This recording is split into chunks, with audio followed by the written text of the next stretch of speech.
প্ৰথম কোৱেশ্চন মহাভাৰতৰ 16 পৰ্ব কোনে ৰচনা কৰিছিল মহাভাৰতৰ 16 পৰ্ব কোনে ৰচনা কৰিছিল ইম্পৰ্টেন্ট হয় মনত ৰাখিব উত্তৰ দামোদৰ দাসে মহাভাৰতৰ 16 পৰ্ব ৰচনা কৰিছিল দামোদৰ দাসে কোৱেশ্চন নম্বৰ 2 অম্বাৰ চৰিত্ৰ কাৰ ৰচনা অম্বাৰ চৰিত্ৰ কাৰ ৰচনা উত্তৰ বিদ্যা পঞ্চাননৰ ৰচনা অম্বাৰ চৰিত্ৰ বিদ্যা পঞ্চাননৰ ৰচনা মনত ৰাখিব কোৱেশ্চন নম্বৰ 3 পুতলা চৰিত্ৰ আৰু বৃন্দাবন চৰিত্ৰ কোনে ৰচনা কৰিছিল পুতলা চৰিত্ৰ আৰু বৃন্দাবন চৰিত্ৰ কোনে ৰচনা কৰিছিল উত্তৰ ৰাম মিশ্ৰই ৰচনা কৰিছিল ৰাম মিশ্ৰই ৰচনা কৰিছিল মনত ৰাখিব কোৱেশ্চন নম্বৰ 4 মহাভাৰতৰ কিৰাত পৰ্ব কোনে ৰচনা কৰিছিল মহাভাৰতৰ কিৰাত পৰ্ব কোনে ৰচনা কৰিছিল উত্তৰ কবি শেখৰে মহাভাৰতৰ কিৰাত পৰ্ব ৰচনা কৰিছিল কোৱেশ্চন নম্বৰ 5 ৰাধা চৰিত কাৰ ৰচনা ৰাধা চৰিত কাৰ ৰচনা উত্তৰ কলাপচন্দ্ৰ দ্বিজৰ ৰচনা কলাপচন্দ্ৰ দ্বিজৰ ৰচনা হল ৰাধা চৰিত্ৰ মনত ৰাখিব কোৱেশ্চন নম্বৰ 6 অনিৰুদ্ধ কায়স্থই কোনজন ৰজাৰ অনুপ্ৰেৰণাত ভাগৱতৰ পঞ্চম স্কন্ধ ভাঙনি কৰিছিল ইম্পৰ্টেন্ট হয় মনত ৰাখিব আহিব পাৰে কোৱেশ্চনটো অনিৰুদ্ধ কায়স্থই ৰঘুদেৱ ৰজাৰ অনুপ্ৰেৰণাত ভাগৱত পঞ্চম স্কন্ধ ভাঙনি কৰিছিল ৰঘুদেৱ মনত ৰাখিব কোৱেশ্চন নম্বৰ 7 মায়ামৰীয়া পন্থাৰ প্ৰৱৰ্তক কোন মায়ামৰীয়া পন্থাৰ প্ৰৱৰ্তক কোন উত্তৰ অনিৰুদ্ধদেৱ মনত ৰাখিব মায়ামৰীয়া পন্থাৰ প্ৰৱৰ্তক অনিৰুদ্ধদেৱ কোৱেশ্চন নম্বৰ 8 অনিৰুদ্ধদেৱ কাৰ শিষ্য আছিল অনিৰুদ্ধদেৱ কাৰ শিষ্য আছিল উত্তৰ ভবানীপুৰীয়া গোপাল আটাৰ ভবানীপুৰীয়া গোপাল আটাৰ শিষ্য আছিল অনিৰুদ্ধদেৱ কোৱেশ্চন নম্বৰ 9 অনিৰুদ্ধদেৱৰ পিতৃদত্ত নাম কি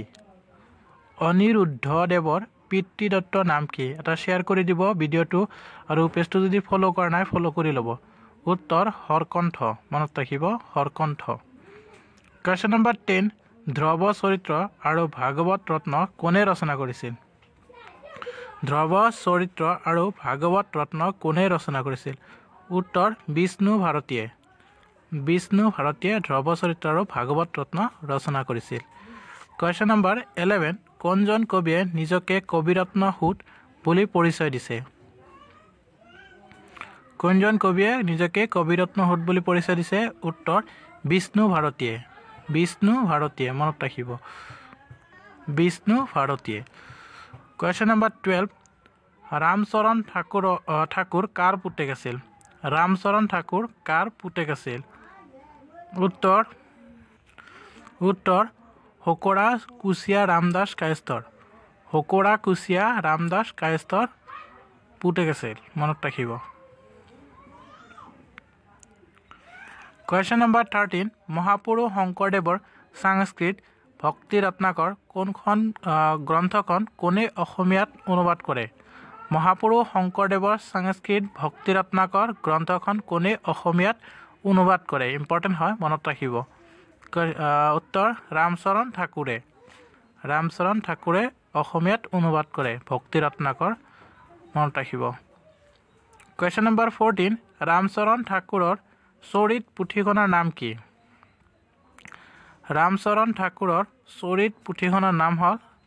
শংকৰ চৰিত মনত ৰাখিব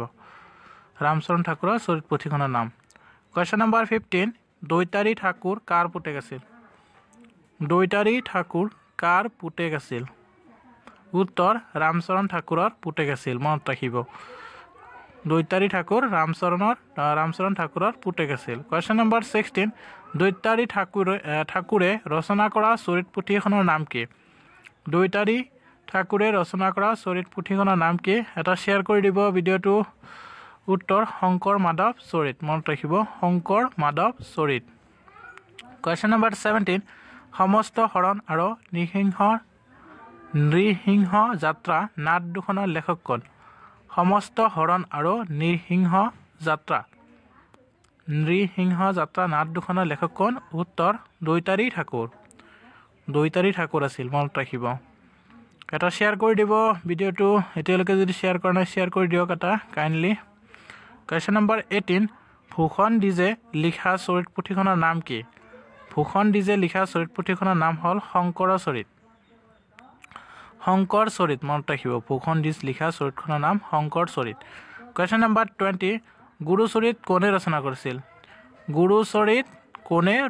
কৰিছিল উত্তৰ গুৰুচৰিত ৰচনা কৰিছিল ৰামানন্দ ডিজে মনত ৰাখিব ৰামানন্দ ডিজে কুৱেশ্যন নম্বৰ 21 হ'ব গুৰুলীলা চৰিতখন কাৰ ৰচনা গুৰুলীলা চৰিতখন কাৰ ৰচনা উত্তৰ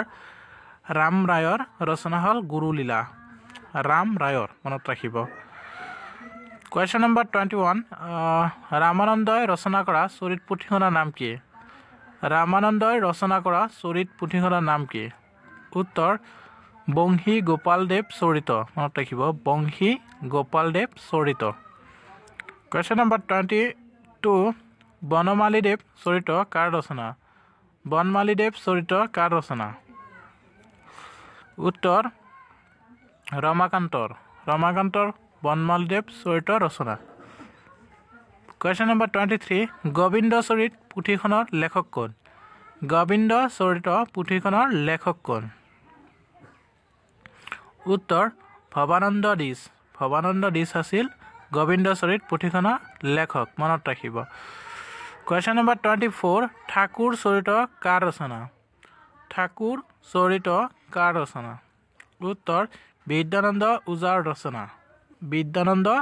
ওজাৰ ৰচনা মনত ৰাখিব কুৱেশ্যন নম্বৰ 25 কিতাবত মঞ্জুৰী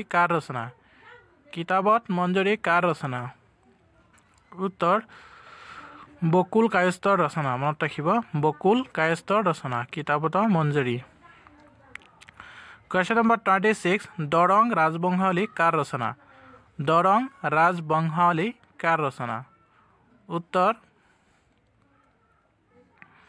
সূৰ্যখৰি দৈৱজ্ঞৰ ৰচনা মনত ৰাখিব দৰং ৰাজবংশাৱলী সূৰ্যখৰি দৈৱজ্ঞৰ ৰচনা আহিব পাৰে মনত ৰাখিব এটা শ্বেয়াৰ কৰি দিব ভিডিঅ'টো অনুগ্ৰহ কৰি কুৱেশ্যন নম্বৰ 27 আহোমৰ প্ৰথম ৰজা কোন আছিল আপোনালোকে কমেণ্ট কৰি জনাব কুৱেশ্যনটোৰ উত্তৰ আহোমৰ প্ৰথম ৰজা কুৱেশ্যন নম্বৰ 28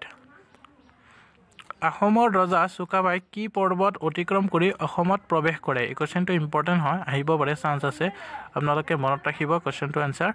আহোম ৰজা চুকাফাই কি পৰ্বত উত্তৰ পাটকাই পৰ্বত অতিক্ৰম কৰি অসমত প্ৰৱেশ কৰে মনত ৰাখিব পাটকাই পৰ্বত কুৱেশ্যন নম্বৰ 29 কোনজন ৰজাই পোনপ্ৰথমে হিন্দু ধৰ্ম গ্ৰহণ কৰে এই কুৱেশ্যনটো আহি থাকে পৰীক্ষাত মনত ৰাখিব উত্তৰ জয়ধ্বজ সিংহই পোনপ্ৰথমে হিন্দু ধৰ্ম গ্ৰহণ কৰে কুৱেশ্যন নম্বৰ 30 ৰঘুনাথ মহন্তৰ পিতৃৰ নাম কি ইম্পৰ্টেণ্ট হয় মনত ৰাখিব ৰঘুনাথ মহন্তৰ পিতৃৰ নাম কৃষ্ণনাথ আজি 23টা কুৱেশ্যন আলোচনা কৰোঁ ভিডিঅ'টো চাই কেনেকুৱা লাগিল যদি ভাল লাগে নিশ্চয় এটা